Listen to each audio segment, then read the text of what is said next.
I've been thinking more and more about the identity politics that we play with ourselves as people who had childhood trauma. And recently I was in Phoenix. I was on stage speaking in front of a group of about, I'd say 30-ish insurance professionals. And as I'm getting ready to go on stage, I had this brief thought where I started to remember all of the moments and all of the times that people told me I wasn't good enough and that I wasn't important and that I didn't matter. And instead of letting that hinder me, I used it as fuel.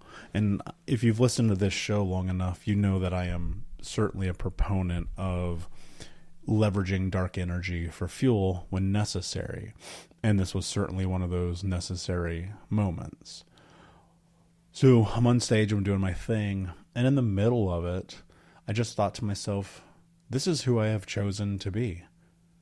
I chose to be a public speaker. I chose to be a coach. I chose to make podcasts. I chose to be an author and write 3, 4, 5, 10, 100 books in my lifetime. I made the decision to let go of the identity of someone who is just simply a childhood trauma survivor. And in letting go of that identity, the thing that has happened is I've been able to create and shape the identity that I have today of someone who is resilient. You know, the tagline of my new talk is embracing adversity to forge resiliency. And I think that we have to be willing to embrace the truth of the reality of the experience that we're in. And it sucks, right? Because you're like, this is not who I am. I know there's something more, but in this moment, I can't quite seem to figure out how to become that person. And that, my friend, is an experience that honestly, we all have. I've certainly had it.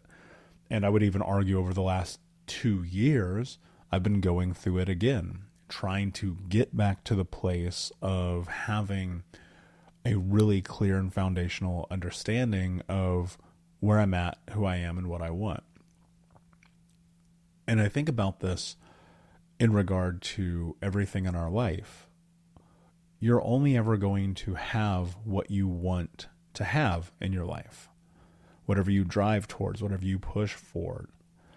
But the identity that we have often, especially that identity of someone who had a traumatic childhood, is that can become the point of contention in everything that we do, where we sit and we look at our life and we're always at an internal struggle and battle with ourselves. And so a big challenge that we face is letting go of that and sitting in the truth of the reality that we are actually in control. This is crazy. Like, if you really pause and think about this, you are in control. You are in control. But fear keeps us stuck. Shame keeps us stuck.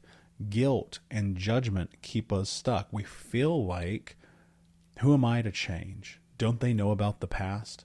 Didn't they see who I was before? Don't they know that I suffered? They're never going to believe that I'm this person now.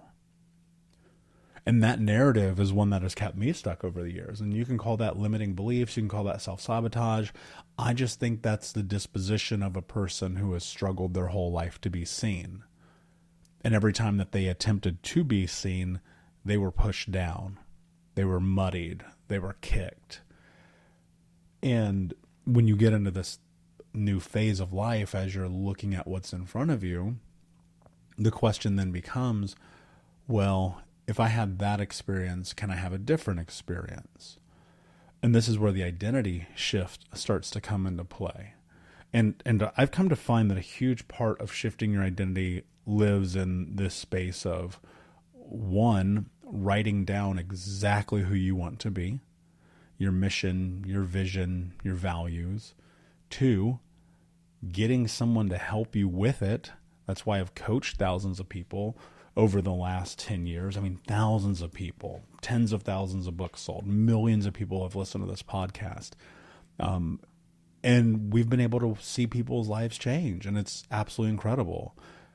But 3 is where the transformation actually happens, and that's in the massive action that you must take to create the life that you want. And I call that the unbroken method. It's the awake and accept, and then anchor, and then actualization.